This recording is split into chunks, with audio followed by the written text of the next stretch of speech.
Susah-susah gampang. Seperti itu kata sahabat.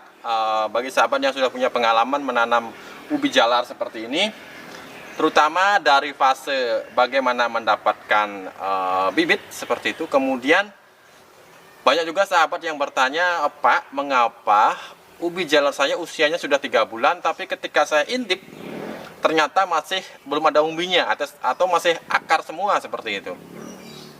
Kemudian, Pak, mengapa kata tetangga saya tidak boleh kita memetik ujung atau pucuk dari ketela atau ubi jalar seperti ini? Katanya nanti umbinya bisa kecil atau umbinya bisa pahit, bahkan orang bilang. Nah, apakah itu benar? Kemudian permasalahan pemupukan. Banyak yang masih bingung. Untuk ubi jalar, ketela rambat, itu saya gunakan pupuk apa, Pak? Kemudian fase vegetatif atau fase sebelum ubi ini berumbi, kita berikan pupuk semprot atau kocor. Nah, pertanyaan seperti ini akan saya jawab di video ini, sahabat. Jadi agar satu persatu PR pertanyaan sahabat bisa saya buat dalam bentuk video. Nah, oke sahabat, sebelum kita lebih jauh masuk ke dalam pembahasan mengenai ubi jalar, nah sahabat perlu ketahui bahwa ubi jalar merupakan tanaman umbi akar, sahabat ya. Jadi bukan tanaman umbi batang maupun tanaman umbi lapis. Jadi semua famili, termasuk di sini saya ada dua. Di sini ada ubi jalar biasa, kemudian juga ada ubi cilembu. Seperti itu, ini termasuk semua ke dalam golongan umbi akar. Nah, bagaimana saya mendapatkan bibitnya, Pak? Seperti itu. Nah, ubi akar seperti ini bisa berkembang biak dengan dua jalan, sahabat, dengan dua cara. Yang pertama dengan cara vegetatif, yang kedua dengan cara generatif, seperti itu. Cara vegetatif yaitu menggunakan stek batang kemudian ditanam ke dalam tanah, dan kemudian batang ini akan tumbuh akar, dan kemudian dari akar itu akan tumbuh umbi seperti itu. Kemudian dari cara perbanyakan dengan menggunakan cara generatif, ya seperti yang sahabat lihat di sini. Seperti ini biasanya sahabat yang belum punya sama sekali tanaman ubi jalar, sehingga harus memperbanyak dengan cara generatif seperti ini. Nah, kemudian bagaimana caranya? Tentu sahabat bagi yang sudah tahu, silahkan di skip. Bagi yang belum tahu, saya beri petunjuk seperti itu. Nah, kita belilah umbi di pasar. Mengenai jenis umbi jangan khawatir, tidak berarti umbi yang kecil itu menghasilkan umbi yang kecil juga nantinya. Tidak masalah, karena dari pengalaman saya dulu bahkan menggunakan umbi-umbi yang ukurannya tidak terlalu besar. Akan tetapi apabila media kita subur, maka umbinya akan tetap besar. Jadi sahabat bisa pilih, yang penting umbinya itu jangan cari umbi yang busuk, sahabat ya, atau terlalu muda, sahabat. Cari yang kematangannya cukup, kemudian tidak busuk dan juga tidak terlalu muda. Nah, kemudian sahabat bisa potong bagian bawah dari ubi ini, potong setengah bagi dua. Jadi satu umbi bisa dipotong jadi dua seperti ini, kemudian direndam. Jadi umbinya dipotong, kemudian dimasukkan ke dalam wadah yang ada airnya. Jangan sampai masuk semua bagian, sahabat, seperti ini. Jangan sampai masuk semua bagian. Kita tahan dengan lidi. Kemudian direndam mungkin sekitar hanya 1/10 dari bagian umbi agar tidak gampang busuk, sahabat ya. Nah, kemudian dalam kurun waktu 1 minggu biasanya sudah tumbuh akar dan muncul tunas-tunas seperti ini. Nah, tunas-tunas seperti ini yang kemudian kita congkel, kemudian kita rendam di dalam air seperti itu, seperti ini. Nah, sahabat bisa lihat, kemarin saya sudah maka dalam kurun waktu yang tidak lama, tunas ini juga akan tumbuh akar, sahabat. Seperti ini. Muncul akar seperti ini, kemudian setelah akarnya cukup banyak, ini belum ya sahabat ya, ini belum banyak akarnya. Nah, kemarin kebetulan saya sudah melakukan penanaman terhadap umbi cilembu di satu raised bed. Dan di sana sahabat bisa lihat bahwa metode untuk mendapatkan bibit umbi cilembu juga sama dengan umbi-umbi jalar yang lain seperti itu, sahabat. Jadi ketika akar sudah cukup banyak, daun sudah cukup lebar, kita bisa pindahkan ke lahan. Bisa di polybag, bisa di karung, bisa di lahan langsung, di tanah langsung, atau di raised bed, atau di bedengan seperti itu. Jadi sebenarnya untuk tanaman umbi-umbian seperti ini bisa ditanam dengan cara vertikal maupun horizontal, sahabat. Nanti saya akan jelaskan bagaimana perbedaan cara nanam dengan cara vertikal maupun horizontal, dengan cara di tanah langsung atau menggunakan karung seperti itu. Dan kita masuk kepada persiapan lahan, sahabat ya. Nah, di sini untuk pupuk dasar tidak ada pupuk dasar, sahabat. Jadi di sini saya menggunakan hanya kompos daun kering, kemudian juga arang sekam. Nah, kebetulan tanah yang digunakan adalah bekas dari media tanam yang lain, sahabat. Jadi, dulunya emang di sini ada kotoran sapi yang sudah difermentasi, akan tetapi sudah lama ya, ini sekitar 4 bulan yang lalu, dan sekarang saya tidak tambahkan, sahabat. Jadi, hanya menggunakan kompos daun, kemudian arang sekam, tanah, seperti itu.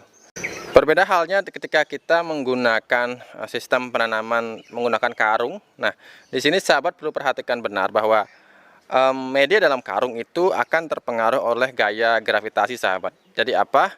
Jadi karena karung ini akan ditanami secara vertikal, seperti biasanya ditanam secara vertikal dari yang saya lihat. Nah, di sini perlu kita menggunakan media yang sangat subur di atas, sahabat. Jadi di permukaan bagian atas perlu kita tambahkan media yang lebih subur. Jadi sahabat atur ya. Jadi misalkan kita bagi karung menjadi dua bagian. Jadi lapisan paling bawah itu kita bisa menambahkan sedikit kompos. Bagian atasnya, dari bagian tengah ke atas itu lebih banyak kompos. Karena apa? Karena nanti ketika ini disiram, ketika sahabat melakukan penyiraman, maka hara itu akan jatuh ke bawah, sahabat. Jadi otomatis yang di bawah akan mendapatkan hara dari bagian karung yang di atas. Nah, kemudian kita mulai ke penanaman. Nah, untuk di raised bed seperti ini, kita bisa berikan jarak tanam antara satu tanaman ke tanaman yang lain itu sekitar 30-40 cm, sahabat. Jadi itu sudah cukup lega untuk nantinya umbi bisa tumbuh dengan maksimal. Kalau di lebih rapat dari itu, kita khawatirkan nanti ada rebutan nutrisi, sahabat. Jadi nutrisi bisa saling berebut dan akhirnya umbinya kecil-kecil. Mengenai kedalaman penanaman itu tidak perlu terlalu dalam, tapi juga jangan terlalu dangkal, sahabat. Jadi saya biasanya menggunakan 5-6 cm ke dalam permukaan tanah itu sudah cukup, karena nanti dia akan tumbuh, akarnya itu akan mencari makanan ke bawah, kemudian ketika makanan itu tercukupi, maka akar ini akan menjadi umbi seperti itu, sahabat. Untuk karakter tanah atau karakter media itu usahakan tidak terlalu padat keras, juga tidak terlalu gembur. Karena jika terlalu padat, maka umbi akan susah untuk membesar. Kemudian jika terlalu gembur, nah ini juga salah. Karena apa? Karena tidak akar akan mendominasi seperti itu. Pertumbuhan akar akan sangat banyak, tapi umbinya nggak ada. Nah, ini juga sering dikeluhkan oleh sahabat. Nah, itu mungkin karena media terlalu gembur. Jadi pastikan media tidak terlalu gembur, juga tidak terlalu padat ya, sahabat ya. Kita ke pemupukan. Di fase awal, fase vegetatif, kita perlu banyak-banyak memberikan pupuk dengan unsur N. Bisa itu POC, bisa juga pupuk padat. Nah, di sela-selanya sahabat bisa menggunakan metode yang sering saya lakukan, atau kemarin saya sudah buat videonya mengenai bagaimana cara memupuk dengan rumput yang masih hijau. Nah, sahabat silahkan tonton videonya. Nah, kemudian pemupukan di fase vegetatif ini ketika awal-awal pertumbuhan, bila sahabat menggunakan POC, gunakanlah POC dari rumput urea organik seperti yang saya pernah buatkan di video. Juga banyak jenis POC yang dominan unsur N. Juga bisa sahabat gunakan air cucian beras yang sudah difermentasi. Pestisida sereh juga bisa sahabat semprotkan. Tapi yang itu utamanya adalah urea organik. Nah, banyak-banyak memberikan ini di awal fase, maka daunnya akan lebat seperti yang selalu saya perlihatkan di video juga. Nah, kemudian ketika masuk usia 1,5 bulan atau 45 hari ke atas, nah sahabat mulai bisa menggunakan pupuk-pupuk yang memiliki kandungan kalium yang tinggi, sahabat. Jadi sahabat bisa menggunakan pupuk-pupuk seperti pupuk dari kulit buah atau mungkin dari kulit pisang, atau bahkan juga pupuk padat yang memiliki kandungan kalium yang tinggi. Nah, untuk POC, sahabat sudah pernah saya perlihatkan cara membuat POC dari kulit pisang yang dicampur dengan kulit ubi. Nah, sahabat bisa lihat di video itu. Nah, di sana saya mengkombinasikan antara kulit pisang dan kulit ubi jalar. Nah, itu merupakan POC yang sangat baik di fase generatif, sahabat, atau di fase mulai akar itu menjadi umbi. Nah, seperti yang sahabat bisa lihat di tangan saya, inilah POC dari kulit ubi jalar, ubi cilembu, juga dari kulit pisang. Nah, ini sahabat bisa berikan POC ini, sahabat bisa campurkan dengan air perbandingan 1:5. Sahabat bisa kocorkan setiap 4 hari sekali, setiap 4 hari sekali. 1 minggu sekali nggak masalah, pokoknya paling cepat 4 hari sekali. Nah, POC ini sahabat, ini merupakan POC yang sangat kaya unsur kalium, sahabat.